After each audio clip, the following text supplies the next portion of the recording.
Okay, so how was that? Did it feel longer? Did it feel a lot more boring or about the same? A little bit longer? What felt different than the last times? Huh? All right. Now, how many of you guys actually imagined stuff? And it's okay if you didn't. Yeah? How did that go? Good? Huh? Yeah? So, can you give us an example of what you did? So you picture Jesus being crucified. Okay. So I told you guys last year that this year I was going to try to help you guys be more prepared to be soldiers of Christ, be people that promote the Rosary. All right. So one of the first things that I want to share with you guys is you could say the best way to pray the Rosary. All right. And some things that prevent you from praying it the way that it should. So I can probably assume that you guys already know some bad ways to pray the Rosary. Can any of you guys mention some? Huh? Rushing through it? Yeah, so like just a Salve María, llena eres de gracia, Señor es grande. All right. Anybody else? Huh? Talking, so having side conversations while we're praying. All right. And just in general, maybe being distracted or being on your phone, not paying attention. And you know what? Sometimes that stuff happens, like especially you guys that it's kind of harder to get your attention. You know, sometimes you're praying and they're like, Dios te salve María, you know, they say, I wonder if that person texted me back. And then you take out your phone, and then you hear in the background, Dios te salve María, like, oh, let me go back. So those are improper ways to pray the Rosary. Why? Because you're not really paying attention to what you're doing. You're just saying words with no meaning. It's kind of like if your mom, it's her birthday, and you just kind of say, I love you, Mom. Like, what? No, you look in her eyes, tell her, I love you, happy birthday. It's like adding a little bit more meaning to the things that you're going to say. So specifically with the Rosary, it has its structure. It has the Hail Marys, it has the Our Fathers, it has the different mysteries. And for example, on Thursdays when we meet, we've been praying the luminous mysteries, right? So it has a structure to it. But up until this point, I think you guys have done a good job at praying it. But what I'm getting at is that we can improve. And the way that we're going to be improving it is by implementing or adding a very important component to it, which is meditation. So how many of you guys have heard meditation? All right. So you guys have probably, how many of you guys have heard imagination? Imagination.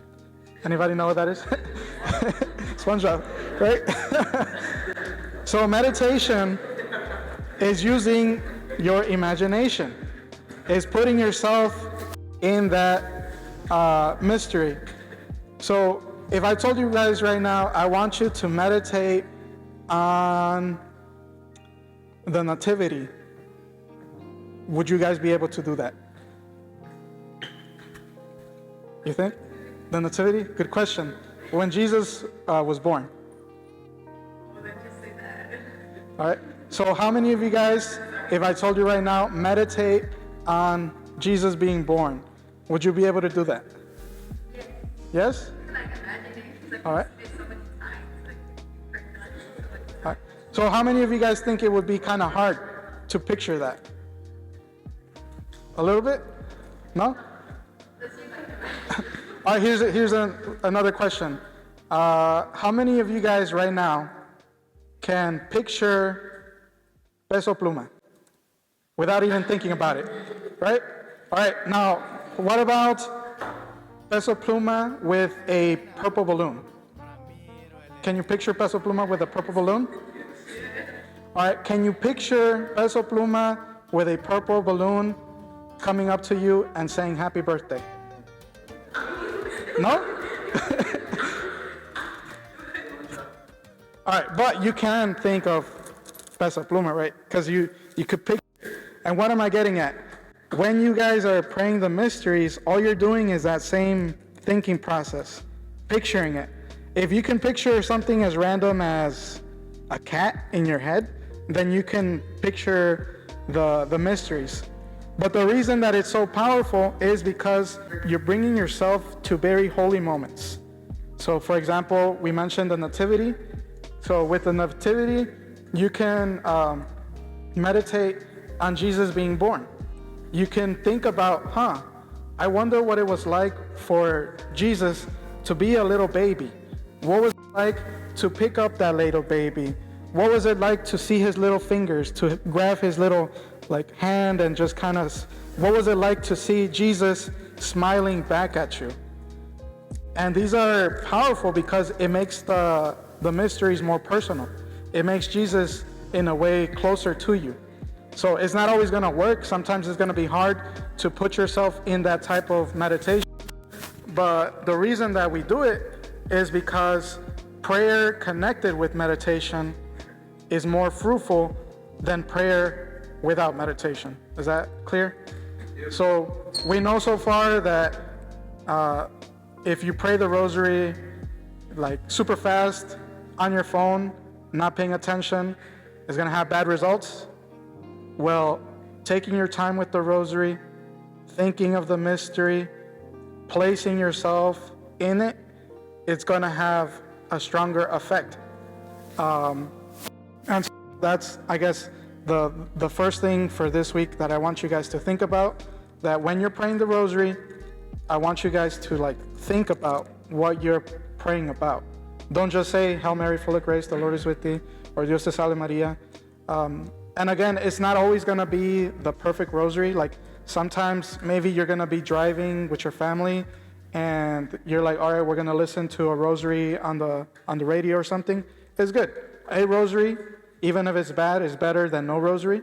So I want to get that clear. But if you're going to take the time to pray the rosary, then try to get the most out of it.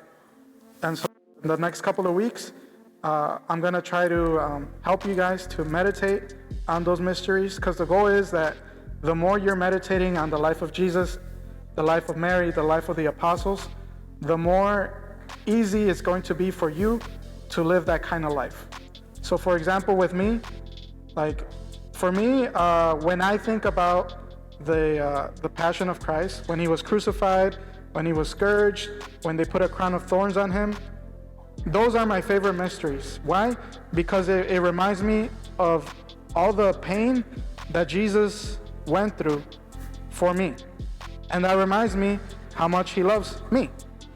The other one, or the other way that it helps me, is that, for example, if someone in my life, let's say there's a friend I like and she disrespects me, or let's say there's a teacher or a friend that makes fun of me, instead of me getting angry, cussing them out, or talking bad about them, or not forgiving them, all I have to do is remember, wait a minute, when I pray the sorrowful mysteries, I remember that even though Jesus was and is the King of the universe, he allowed himself to be whipped. He allowed himself to have a crown of thorns placed on head. He allowed people to make fun of him. So do I think I'm better than Jesus? No. So then why do I expect to be treated better than Jesus, right? So that's just kind of the fruit of taking, the fruit of meditating on rosaries. Is that something you guys think we could do? All right, so remember, when you're praying, don't speed through it. Take your time and meditate on it. Cool? All right, so let's go get some food.